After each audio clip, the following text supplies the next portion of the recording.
Hey there, it's Kevin Ward with Yes Masters Real Estate Success Training, helping you get more yeses and more successes in your business and in your life. So what do you do when you take a listing and you think you've got it priced right, but it just doesn't sell? In other words, the first week passes on the market, second week on the market, and nothing is happening. You're not getting the showings, you're not getting offers, you're not getting the activity.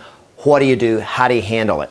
And so I want to share with you today the 5 steps that will help you correct an overpriced listing anytime that you actually take one. So let's just start with the basics, and that is the first thing you got to do is prevention is always better than the cure, right? So let's play Smokey the Bear first, and that is that always start with the right price. Now, how do you correct an overpriced listing? The best way to do it is to avoid doing it at all, because overpriced listings hurt you, which I'll explain in a minute. But the first thing you want to do is start with the right price. Now, here's the reason I have to start here, and that is you cannot afford to allow yourself off the hook and say, well, you know, I think it needs to be priced here, but they're insistent we try it at this price, so I'm going to go along with their price, with the seller's price, which you know is overpriced. And then once we try it and it doesn't work, then they'll believe me and we can reduce the price. And a lot of agents take that approach. In fact, did you know that in a lot of MLSs, over 70% of listings are taken and put on the market originally at a price they will not sell?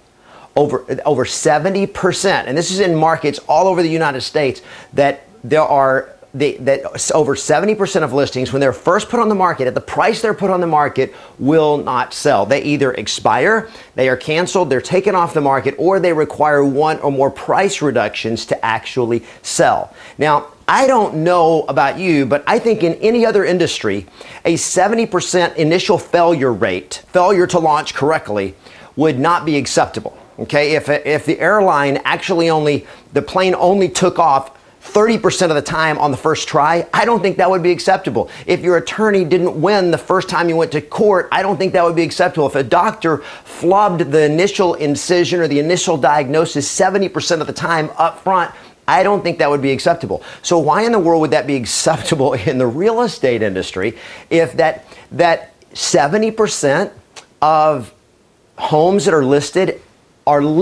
at a price they will not sell? To me, that just is unbelievable. In fact, I wrote an article called The Dirty Little Secret that agents don't want you to know. And I actually give that to my coaching members to use to send in their pre-listing packet to help educate sellers and be very aware of agents that what I call overpricing experts. They just go in and list it at a price the seller wants to get the listing, and then they come back and then they have to just kind of constantly be beating them up to get them to actually reduce the price down where it will actually sell.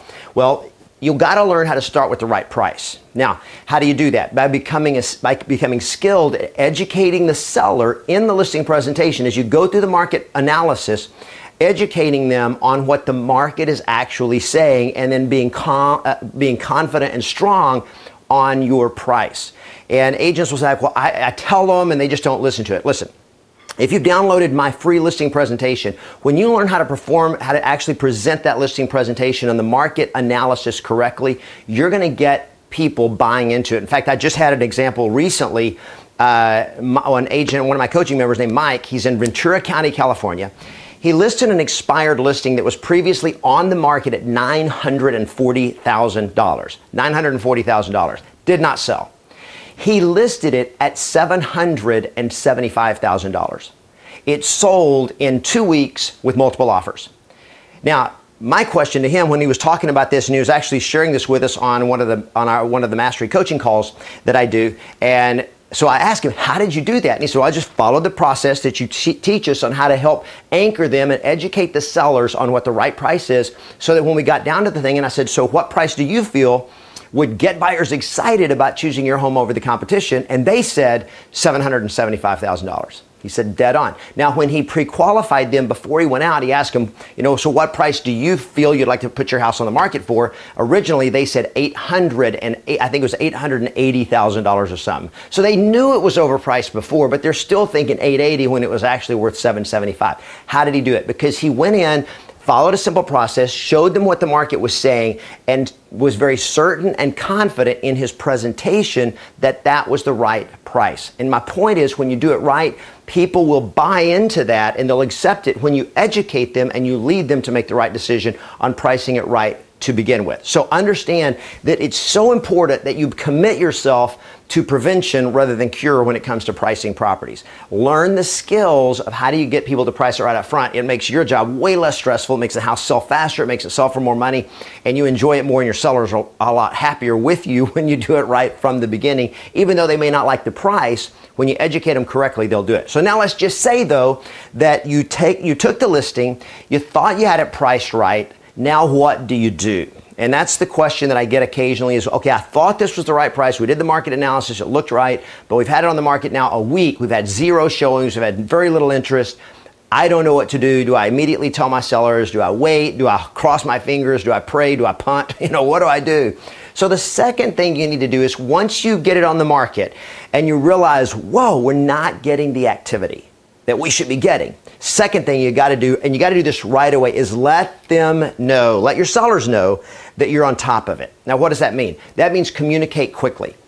When you find out the market's not, you're not getting the showings and so forth, don't hope the sellers don't call you. Don't hope they don't text you and say, are you doing anything? Is our house on the market? Because we haven't gotten any showings, we haven't heard anything. Listen, the worst thing for sellers to experience is silence. When they don't hear from you, when they don't get showings and you don't tell them what's going on, number one, they freak out very quickly, and number two, they blame it on you very quickly. So when you're not getting action, you need to communicate to them within a matter of days, literally within the first week for sure, and let them know you're on top of it. How do you let them know you're on top of it? By calling them and say, hey, just wanted to touch base with you, let you know what's going on, because I got to tell you, we've got the property, it's on the market, it's fully exposed to all the buyers out there, so we've got it fully marketed. However, I got to let you know I'm not really happy with the response that we're getting from the market. We're not getting the kind of buyer activity or buyer interest and agent interest that I was expecting us to have. And I wanted to go ahead and give you a heads up on that, just let you know I'm not happy about it. Now, when you let them know that, you know they're not happy about it, but when you let them know you're not happy about it, you're not feeling defensive. Okay? We're not getting showings, and I don't know what to tell the sellers. I'm afraid they're going to be mad at me. Well, stop that, because you've got to be as unhappy about the fact that it's not getting the showings as they are. So you call them and you say, hey, just wanted to touch base with you, let you know what's happening on the marketing in your home. We've got the property fully exposed to the market. All the marketing is going great. We're getting the attention. We're just not getting the response that I expected. We're not getting near the buyer traffic that we need, and frankly, I'm very unhappy about it. So here's what I'm going to suggest we do, and here's the thing you got to do. Number two, you got to let them know about it quickly. Communicate quickly, and what you're telling them is, I am on top of this. It's not happening the way it's supposed to be. I'm paying attention. Your property is being marketed. It's fully exposed to all the qualified buyers out there. You reassure them that that's happening, but you let them know, I'm not happy about what's happening. So what you're telling them and communicating to them is you're on top of it. Now, this third thing you've got to do is make sure you keep it about the market.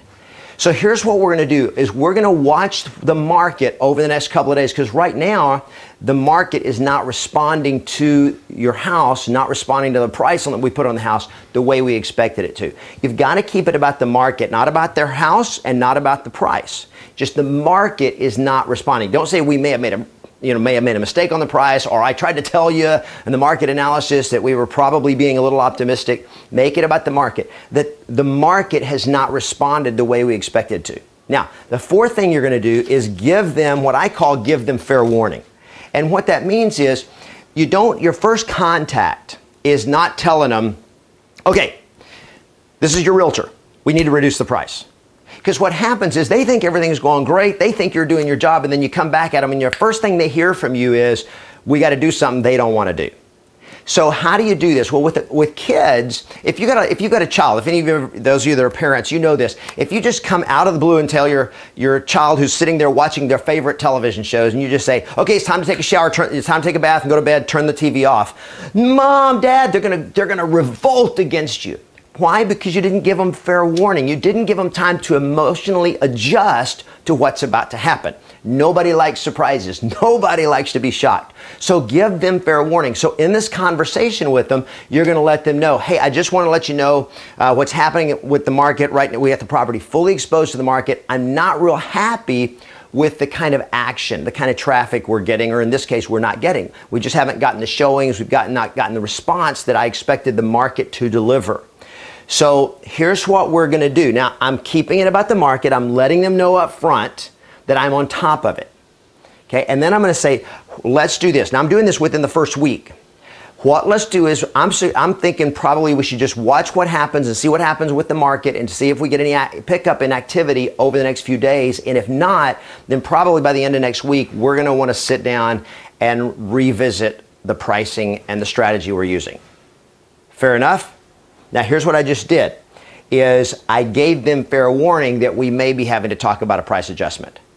And then the final thing is you gotta reduce sooner, not later. If there's got to be a price reduction, don't keep stalling it. And they'll even ask, and I've even seen agents do this, is the seller will say, well, should we reduce the price? Well, not yet. Now, you don't need to reduce it day 1, day 2, day 4. You probably want to give a couple of weeks to see what the market's doing, because it really takes that much time for it to get fully exposed and for all the buyers who are out there right now to really get a chance to see it. So you don't want to reduce, probably under most circumstances, you don't want to reduce with it like in the first week. Maybe give it a week and a half or 2 weeks to watch a couple of weekends to really see if it's just that when it first hit the market, it was kind of a fluke, or if the market is actually telling us this property is overpriced. But the key is you don't want to keep dragging it out for 30 days, 45 days, 60 days, especially when the sellers, if you've communicated it well, the sellers are ready or have expressed an interest or a willingness to adjust the price. Because here's the thing, just like Mike found out up in Ventura County, is when they priced it right, you got multiple offers immediately. Now, what changed in the market? Nothing. There were buyers out there ready to buy their house right away. They just had it priced at a point that nothing was happening. But here's the reason, the main reason that you want to make the adjustment sooner rather than later. The same reason you want to start with the right price rather than try to adjust down to it. And that is that the best time to help a seller get top dollar for their property is when it's first on the market. A house on the market, a resale house, is just like any commodity, anything you sell anywhere. Which do people prefer to get? A fresh loaf of bread or a stale loaf of bread? Do you want day-old milk or do you want 3-week-old milk? Okay, do you want something that's been sitting on the shelf a long time, or do you want something that's brand new on the shelf? You see, we automatically think we want something that's fresh and new. And so when a house is fresh on the market, when it's the first time on the market, when it's a new listing, it's the best time to get the most buyer interest and to be most likely to get top dollar, because people want something that's new and fresh on the market.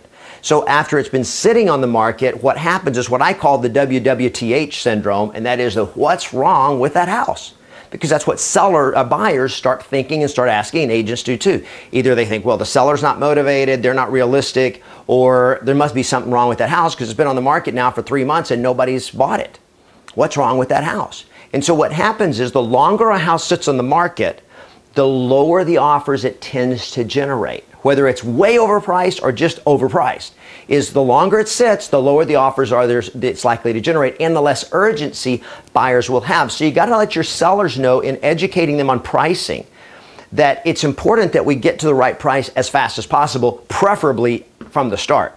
Why? Because that's when we get the most buyer interest, which gives us the best chance of getting top dollar for the property. Now, I'm going to tell you, with all this put together, here's the most important key, and that is certainty. You've got to be clear and certain about your pricing from the beginning, and if you're not correct on it, if it may keep it about the market, that the market has not responded the way we expected based on what the market was telling us in the market analysis. So what the market's telling us is that price simply isn't going to generate the buyers we want to generate. So we're probably going to want to reduce the price, adjust the price to get it down where buyers are looking and excited about your property. So when you do that, have that certainty and confidence, it helps the seller really come to terms with it. So hope that helps. If you like it, comment on it, ask any questions. If you'll post any questions that you have, feel free to share it with other agents that you think may help. Kevin Ward here with Yes Masters Real Estate Success Training, telling you to embrace life, engage opportunity, and always expect yes.